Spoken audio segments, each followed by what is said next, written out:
Tonight we're going to look at the features of a counterfeit revival. The reading tonight is from Samuel, 1 Samuel, and it's chapter 4. 1 Samuel, chapter 4. And the word of Samuel came to all Israel. Now Israel went out against the Philistines to battle and pitched beside Ebenezer, and the Philistines pitched in Aphek. And the Philistines put themselves in array against Israel.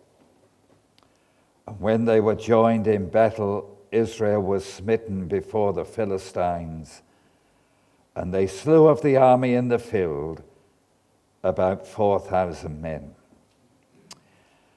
And when the people were come into the camp, the elders of Israel said, Wherefore hath the Lord smitten us today before the Philistines? Let us fetch the ark of the covenant of the Lord out of Shiloh unto us, that when it cometh among us, it may save us out of the hand of our enemies. So the people sent to Shiloh, that they might bring from thence the ark of the covenant of the Lord of hosts, which dwelleth between the cherubim. And the two sons of Eli, Ophni and Phinehas, were there with the ark of the covenant of God. And when the ark of the covenant of the Lord came into the camp, notice this, all Israel shouted with a great shout, so that the earth rang again. And when the Philistines heard the noise of the shout, they said, What meaneth the noise of this great shout in the camp of the Hebrews? And they understood that the ark of the Lord was come into the camp. And the Philistines were afraid, for they said, God is come into the camp. And they said, Woe unto us, for there hath not been such a thing heretofore. Woe unto us! Who shall deliver us out of the hand of these mighty gods? These are the gods that smote the Egyptians and all the plagues, with all the plagues in the wilderness. Be strong and quit yourselves like men, O ye Philistines, that ye be not servants unto the Hebrews, as they have been to you. Quit yourselves like men and fight. And the Philistines fought, and Israel was smitten. And they fled every man into his tent. And there was a very great slaughter, for there fell of Israel 30,000 footmen. And the ark of God was taken, and the two sons of Eli, Ophni and Phinehas, were slain. And there ran a man of Benjamin out of the army, and he came to Shiloh the same day with his clothes rent and with earth upon his head. And when he came, lo, Eli sat upon the seat by the wayside watching, for his heart trembled for the ark of God. And when the man came into the city and told it, all the city cried out. And when Eli heard the noise of the crying, he said, What meaneth the noise of this tumult?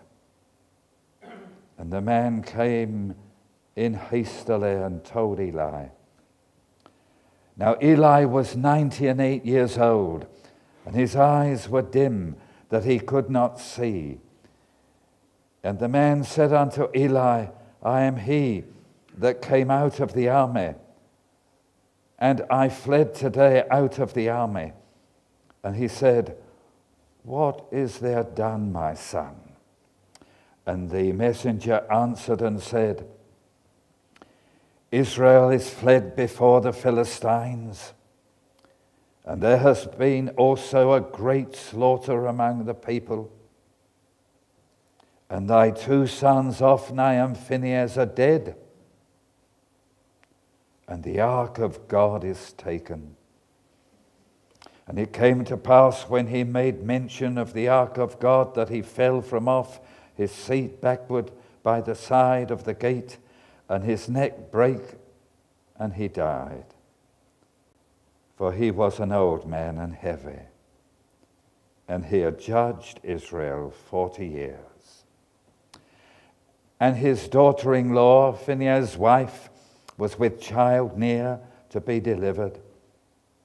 And when she heard the tidings that the ark of God was taken, and that her father-in-law and her husband were dead, she bowed herself and travailed with her pain, and her pains came upon her. And about the time of her death, the women that stood by her said unto her, Fear not, for thou hast borne a son. But she answered not, neither did regard it. And she named the child Ichabod, saying,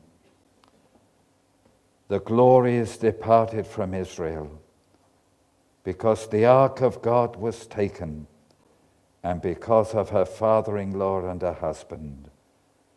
And she said, The glory is departed from Israel, for the ark of God is taken.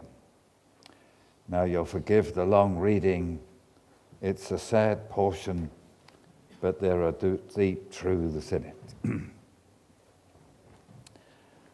I shall not be able to go over some of the subjects that we've had because of the importance of this subject tonight. But before we look at this particular chapter, we must look at the background. First of all, the background to 1 Samuel is found in the last verse in the last chapter of the Judges. Everyone did that which was right in their own eyes, and there was no king in Israel. In other words, nationally and morally, that Israel was in a state of total decay. When we throw away absolutes, whether they are the absolutes of the law or whether they are the absolutes of Christianity, we move into a permissive society. Everyone does that which is right in his own eyes. And that brings about corruption. Then for corruption, it brings violence. And from violence, the judgment of God comes. And therefore, when we see a background like that, we begin to see the background of our own country. And we bow our heads with shame, don't we? Secondly, I want you to look at the religious background. The two sons of Eli were bad men. 3 things are said about them. Number 1, they were Levitical robbers.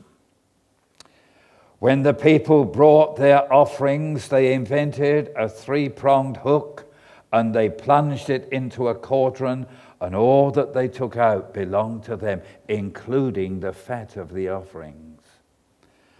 And that fat should have been the portion of God. And therefore they were robbing God by this act of Levitical robbery. May I say quickly in closing, if a Christian is not laid upon the altar, he is robbing God. And that brings disgrace into the church of God. Secondly, it was the practice of the women to come and watch the movements of the priest, and those movements were always movements that were delicate and Christ-like or God-like. But these men were sensual.